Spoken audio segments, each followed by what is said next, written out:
Welcome back to Makeup History, and I bet you'll never guess what look we're doing today. The most far out, grooviest decade of them all, right after the 1950s, who were the most boring, and well, whatever.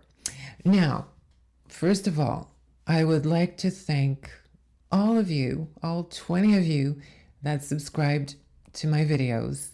I'm really, really thankful for your support. I was not sure if I should be continuing to do these videos, if there was any audience, but I guess there's other makeup nerds out there or people who just want to see someone with lots of makeup from another decade on them. Regardless, here I am with a 1960s video. And also, I wanted to share a little bit more the reason why I decided to do these in the first place. It's because that as a makeup artist, I realized there's not a lot of history available, readily available to anyone who wants to do these research or who wants to know more. Fashion seems to have museums and books, but when it comes to beauty, we worship it, but at the same time, we're very carefree with it, kind of disposable. And I think that's really sad and yet very indicative of what we value in society. And also because of the fact that a lot of these beauty looks were based on actual women or women's faces. And these women are being forgotten and sort of dissolved into the fabric of time. And I find that really sad.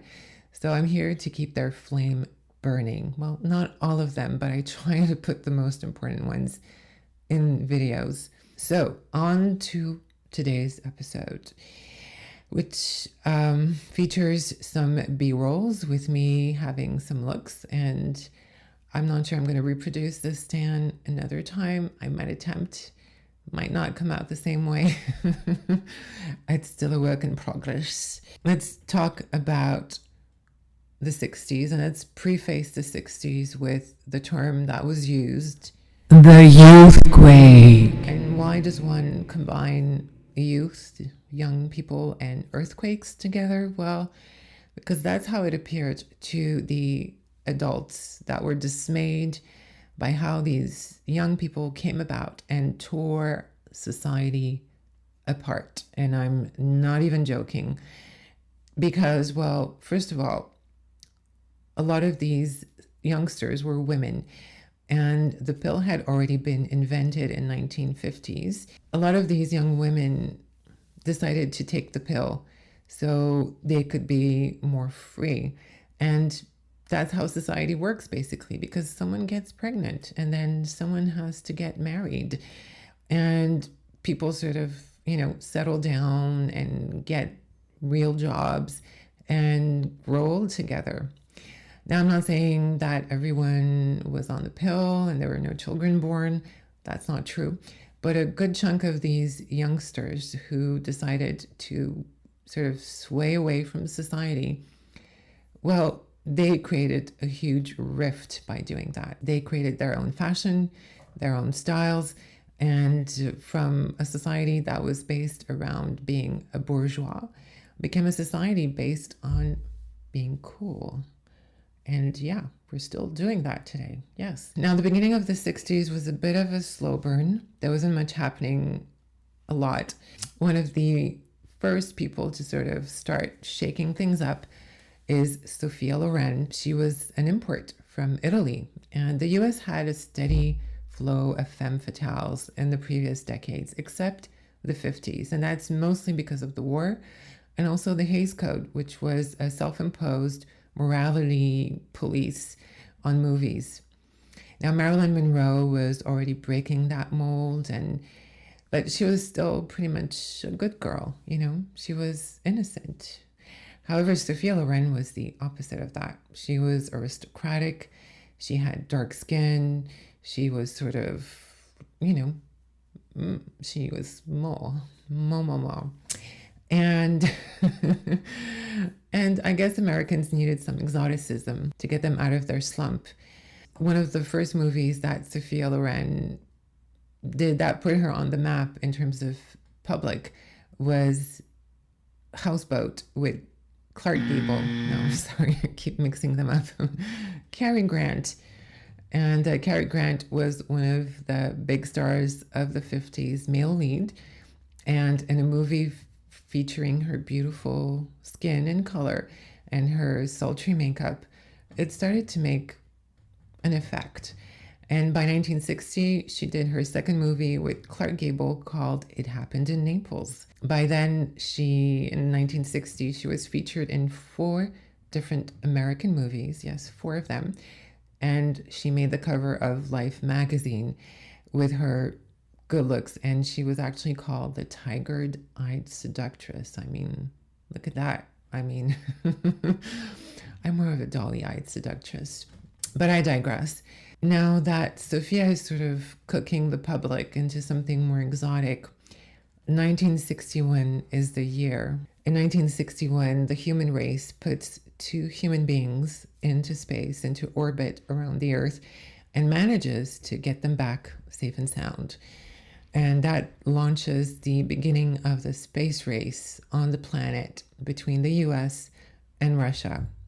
Well, we're going to let sleeping dogs lie and move on to the Jetsons in 1962, 1966, Star Trek, also featuring one of the first interracial mouth-to-mouth kisses on national TV in the US in 1968.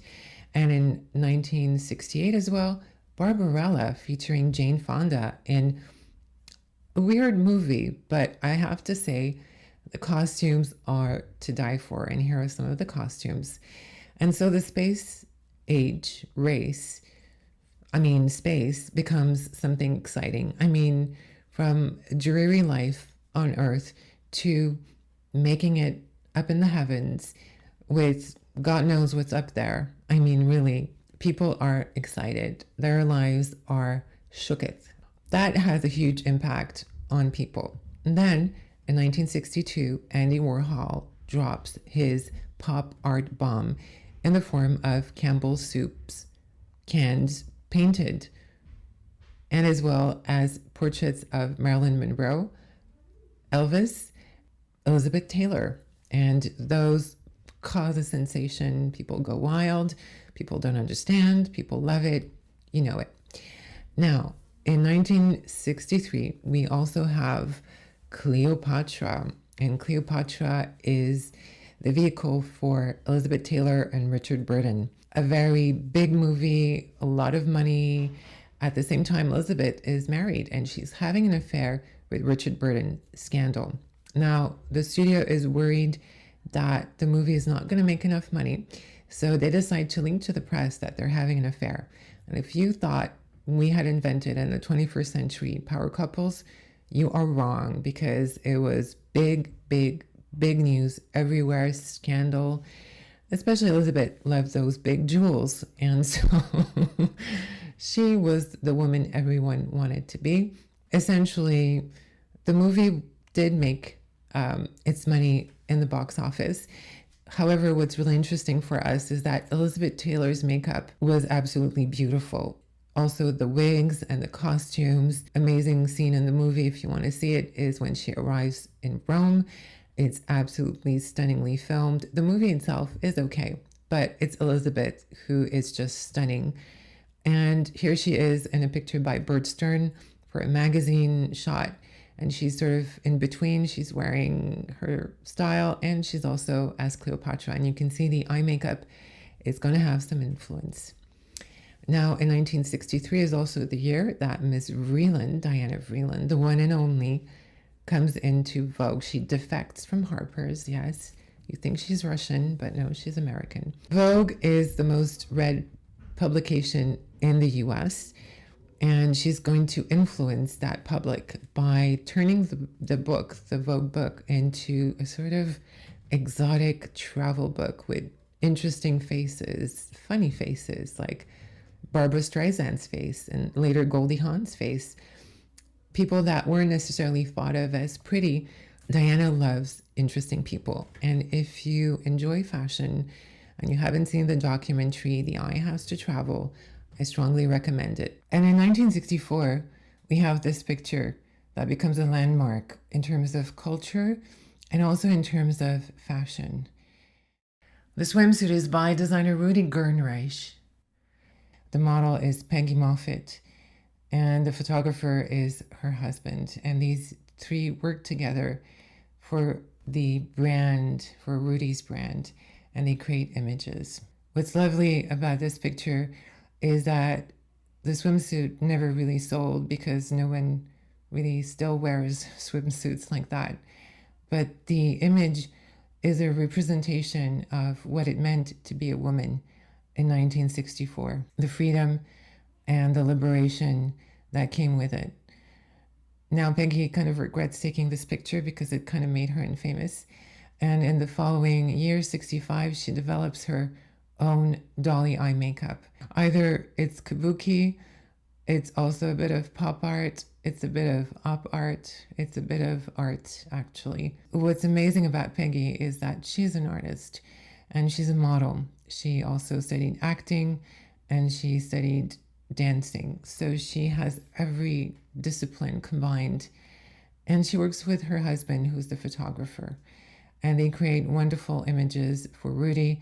There's also a wonderful video on here called Basic Black, which features styles from the 60s. I'll link it down if you want to see it. It's absolutely amazing. Now, what's wonderful about the 1964 and 65, this is where we really see the fashion emerge. Designers like Paco Rabanne and Courrèges from France create styles that are incredibly memorable and strange and outer spacey in a way.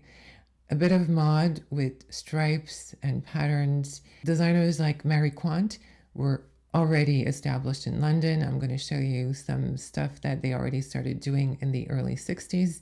Mary is very, very ready because she was already doing similar things. Now, the miniskirt is a natural item of clothing that moves from fashion into the real world. Hard to say who really invented it. Some people say it's designers like Mary Quant or Courrèges, but I personally think it kind of came from the streets. Everyone knew how to sew back then. Well, everyone. Most people knew how to sew. Either you could make your own skirt or you could just hem the skirt a bit higher.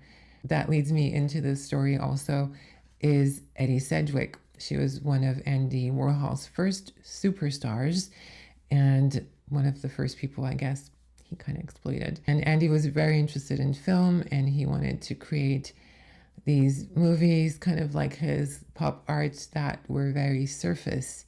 Now, Eddie, here we see her on the set of Beauty Number 2. These are also the years where the British invasion happened. So the Beatles appear on American TV in 64 and Twiggy is discovered, or she discovers herself, one of these. What's wonderful about Twiggy is, as you can see, she didn't necessarily invent anything, but she is Twiggy. She is a brand. And what I think made her really popular was the fact that she was young.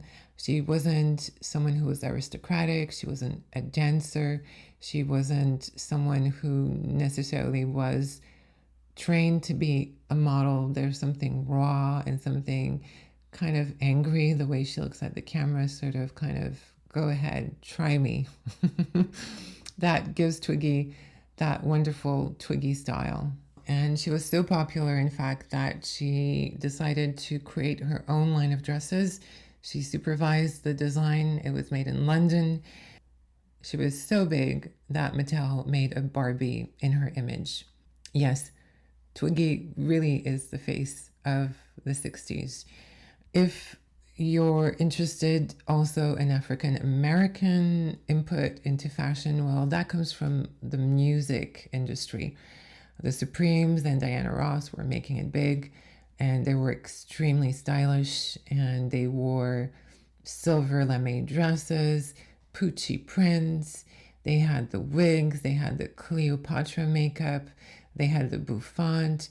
They were really representing for the African American girl who wanted her own idols. Now, there was another fashion model who was edging into the 65s, and her name is, well, her stage name is Danielle Luna, and she she did some pictures for Vogue here in the US, but she moved to London and Europe, and she did her first cover and the first African American cover for Vogue UK in 1966 with David Bailey. And yes, she's hiding her face.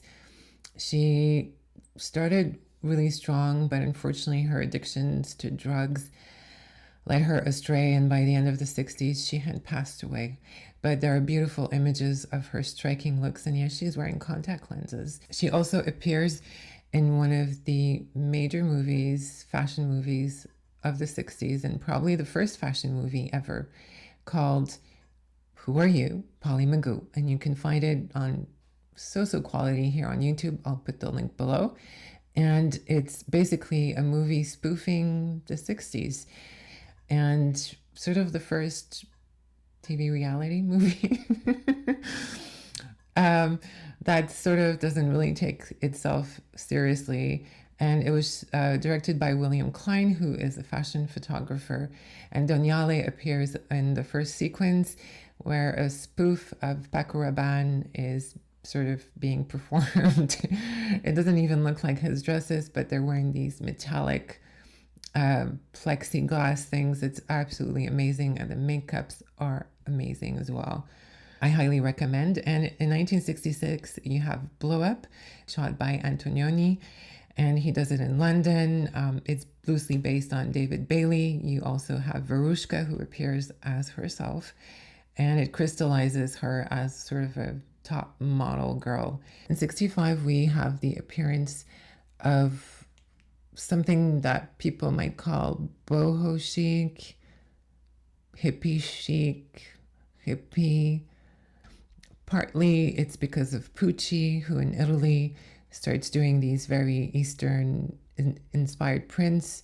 A lot of manufacturers did sort of this version, and here you have a spread in the US Vogue featuring some of these new prints and this new bohemian exotic style. And it has to do a lot with Diana Vreeland. She really enjoyed the idea of making her readers travel. I think she personally also wanted to travel, and she treated the Vogue book as a travel magazine or a travel novel, and it inspired with the makeup as well, with this sort of eye makeup that's vaguely Cleopatra-esque, or quoting again the Middle East.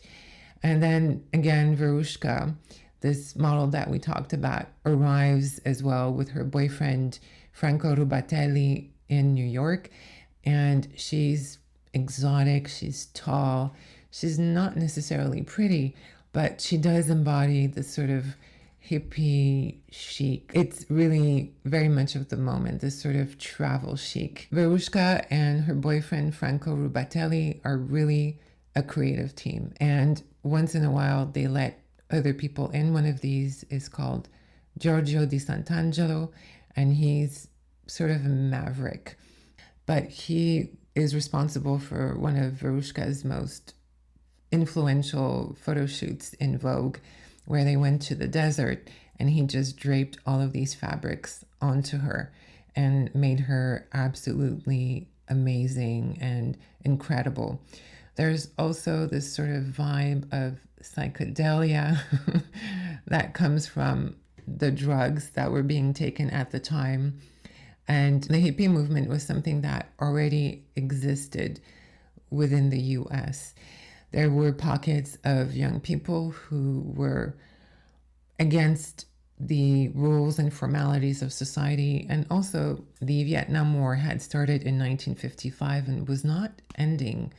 And in 1964, the US government decided to force young men to join the army. And that just ignited the hippie movement into also what is known as the peace and love movement.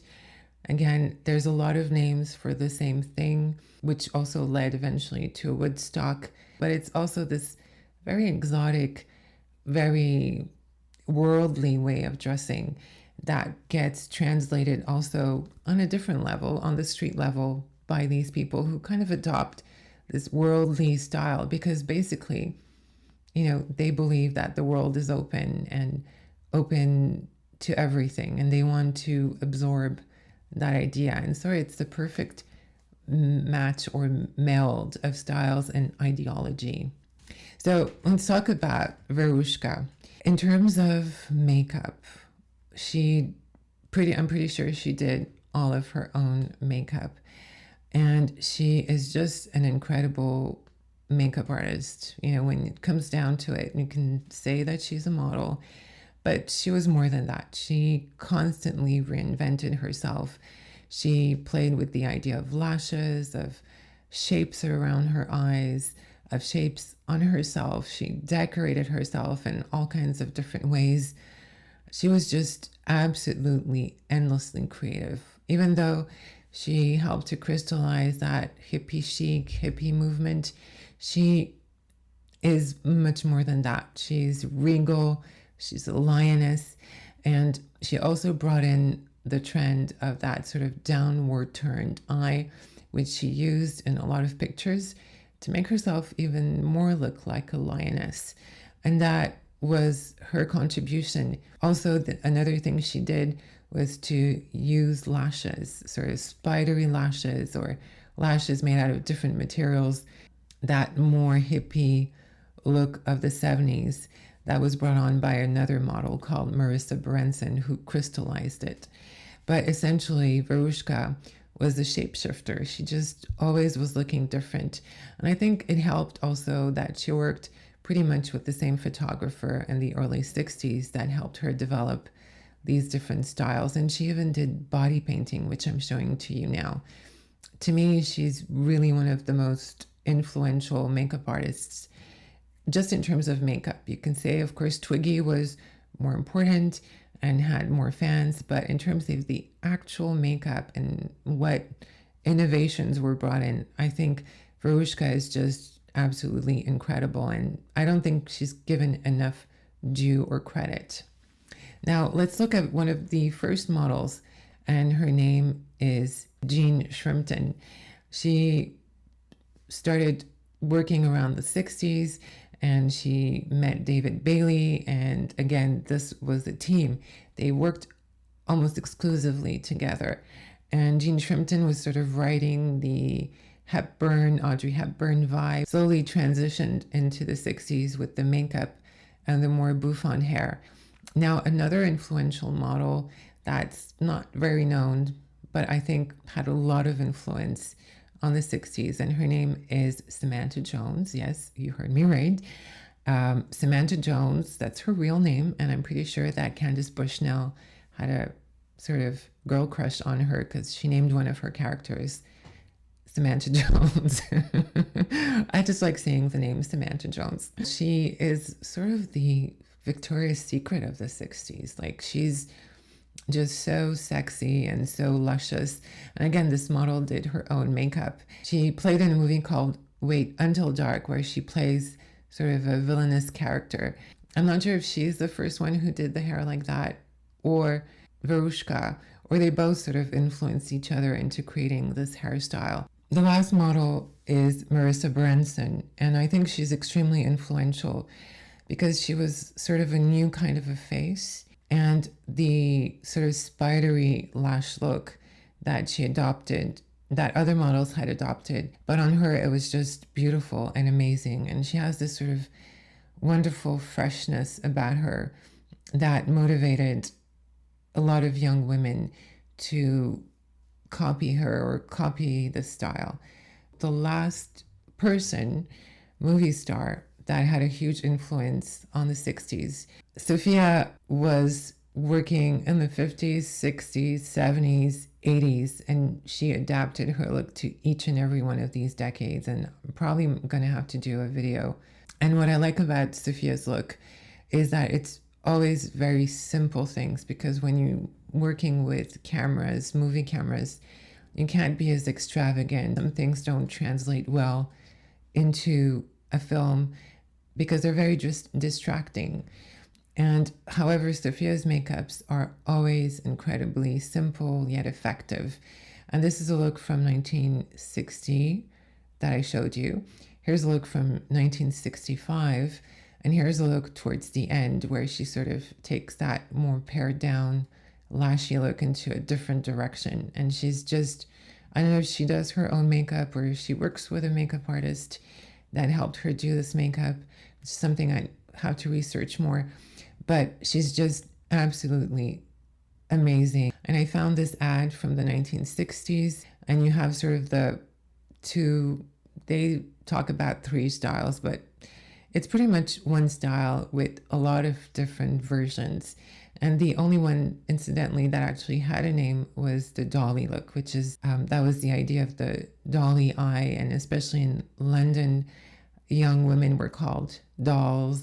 And I guess it kind of informed a lot of beauty choices for women in the 60s. Well, at least when it came to editorials and makeup, as I said, for the Biba makeup is not a makeup that was really popular in movie format. Makeup artists did not reproduce this because they thought it was too distracting, and I think they possibly thought it was too ugly. I don't know if you think this is very distracting, let me know.